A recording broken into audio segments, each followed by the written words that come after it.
Okay, here we are. Game 27 versus the Winnipeg Jets. So, yeah, I'm in the hospital right now, but managed to watch the game with the wife. Figured if the baby comes and the Leafs win, amazing.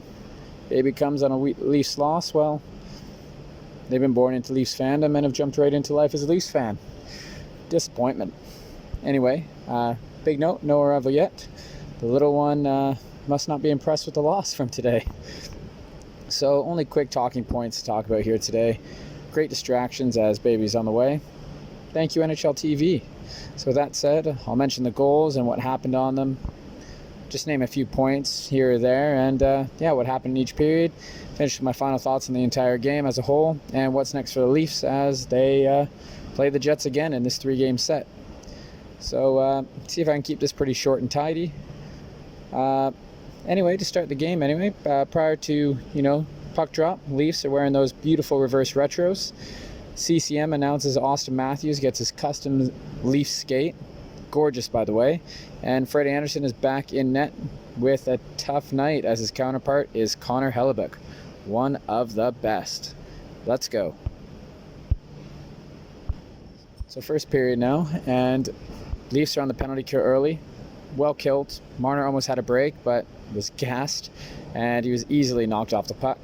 Anderson did have to swim on the penalty kill, swim in his net, but he kept the puck out at the tail end of the PK. Successful kill early. Then the Leafs get on the board with about 8.5 minutes in, and it's the man who is getting big time paid this offseason, Zach Hyman. The C's part as he takes the puck from his own hash marks off a nice breakout feed from Brody. Simple pass, probably the easiest assist he'll get this year at least. He gets that breakout feed from Brody. Hyman beats one of the Jets forwards. Kyle Connor literally just skates beside him like a shadow, not even putting his stick into him, at least to disrupt him a bit. The Jets defender then blindly goes to Mikheyev on the sideboards. As I expect, he must have thought Hyman would do that little come into the blue and dish to the sideboards, so Leafs get set up in the Jet zone. Bad decision. He played his hand way too early, so Hyman just carries on. Becomes a 2-on-1 from the blue line with Engvall and Hyman. Hyman says, nah. As DeMello goes and lifts Engvall's stick, who is driving the net, Hyman basically, he says, nah, I'll just do it myself. Goes to the backhand, over the right pad, puts it just inside the post. What an effort. What a read, going full speed, and what a goal. 1-0 Leafs. Jets made some poor decisions on this play, but credit to Hyman. He was aware and reacted quickly. Great goal, 1-0. Jets do respond with their goal of their own, though, however, 4 minutes later, and that's based on getting a power play after a Muzzin hooking penalty, and it's Andrew Kopp who makes it 1-1. Jets move the puck well in the power play, both units, Unit 1 and Unit 2, but it's the second unit and Andrew Kopp who tips a Pionk slap shot from, he was up near the hash marks, Kopp was. Good goal, good tip, not else much to say. Just a good tip, good goal.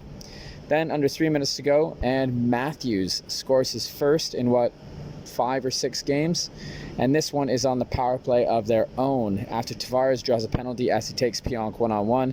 Pionk is overwhelmed and hooks him. So Leafs go to the power play, and Matthew and that wrist, although not 100%, the wrist did its job, but not like you might think. Matthews wasn't playing the left side or the right side, not the left side for the curl and shoot, not the right side for the one-timer. Instead, Marner took the right, Tavares took the left, and Matthews used his big 6'3" frame in front of the net, and it's Austin with the tip from a Riley point shot, and it is 2-1. Leafs change it up to support Austin and his wrist, and it works. You can add that to his arsenal now. The benefit of having so many great players, they can all do so many roles and do them well. And that's how the first period ends. First period thoughts: Leafs looked determined, the breakouts were crisp, forecheck was aggressive, and they generated some good chances. They deserved the lead. Second period now, and the Leafs get a early 3-on-2. Engvall drives the net, Hyman drop pass to JT, but Beaulieu makes a great read and a nice block.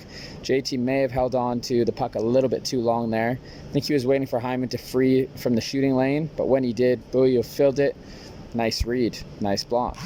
And I liked how the Leafs played. They had some chances, but it's the Jets scoring first in this period. It's a point shot from Morrissey as he walks the line. I couldn't believe it went in at first glance, but obviously if you see the replay, Matthews tries to play soccer, and it's a bad decision as he only gets a piece of the puck on his little volley. It deflects over Anderson, and he was just too late to react. 2-2. And then the next goal is scored again by the Jets, this time from a terrible line change by the Leafs. Honestly, it was awful, and it allows the Jets to have numbers on the rush. Lowry, he finds Connor as Hall is puck watching. He's basically on Anderson's left post there. Doesn't even see Connor behind him. I think he was definitely concentrating on Lowry bringing the puck to the front of the net himself, but instead he feeds Connor, who scores. Quick little shot off the feed, and what was a 2-1 lead into the second has turned into a hopeful comeback attempt into the third. Jets are up 3-2 going into the third period. Third period now, and early, Connor Hellebuyck just shows why he is world class with an amazing save on Marner. Honestly, I thought it was a guaranteed goal. How? Then 4 minutes later, Leafs try the stretch pass, and it's a turnover. So the stretch pass, turnover, and the Jets capitalize. And all I can do is commend Appleton on this goal. He shows the backhand, makes a great power move onto his forehand as he drops the shoulder, gets around Freddie. Well played. Jets make the Leafs pay, and at that point, the way Hellebuyck was playing, Jets were in good hands. And this dwindles all the way down to the end of the third, and the Leafs pulled the goalie really early in the third. And again, why not? They're down 2-0. Nothing is working. They need some life, and they get it. First, it's Marner in alone, stoned on the backhand. I thought he was going to go backhand, forehand there. He didn't. Goes to the backhand, save. Then Riley, slap pass to JT in close. Backdoor, save. Then Hyman in all alone from Nylander. Goes 5-hole, save. This is all within a minute. Hellebuyck deserves this win. The Leafs, they deserve better, to be honest, but they had no finish. Then 30 seconds after that, there's a point shot from Marner, and it's stopped, but the Leafs recover it, get the puck to Tavares behind the net. He feeds Matthews, goal. It's 4-3. And at this time, it was, can they do it? They've had the chances. They should be up 6-4 by now. But no, too little, too late, and they met the wall known as Connor Hellebuyck. Leafs lose this game 4-3. So final thoughts, end of game thoughts. Did I see the Leafs generate a ton of odd man rushes tonight? Did you see it? So many scoring chances. I would just love to see them capitalize more often. If they did, well, maybe tonight they would have won. They would have come away with a win, and they should have. They outchanced the Jets tonight. Also, some poor decisions may have cost the Leafs tonight. The line change in particular, pushing with that stretch pass to get that odd man rush against them. Matthews choosing to kick the puck. That's just to name 3. Some positives. Matthews scored twice. And the third line, I love him. The juggernaut line that Mitch Marner calls him. I even saw Engvall with an offensive zone draw. He won it, and it led to Mikheyev's shot right off the draw. And, well, Zach Hyman did Zach Hyman things. The Leafs had, and I guess another positive, goes back to the first one. The Leafs had so many opportunities.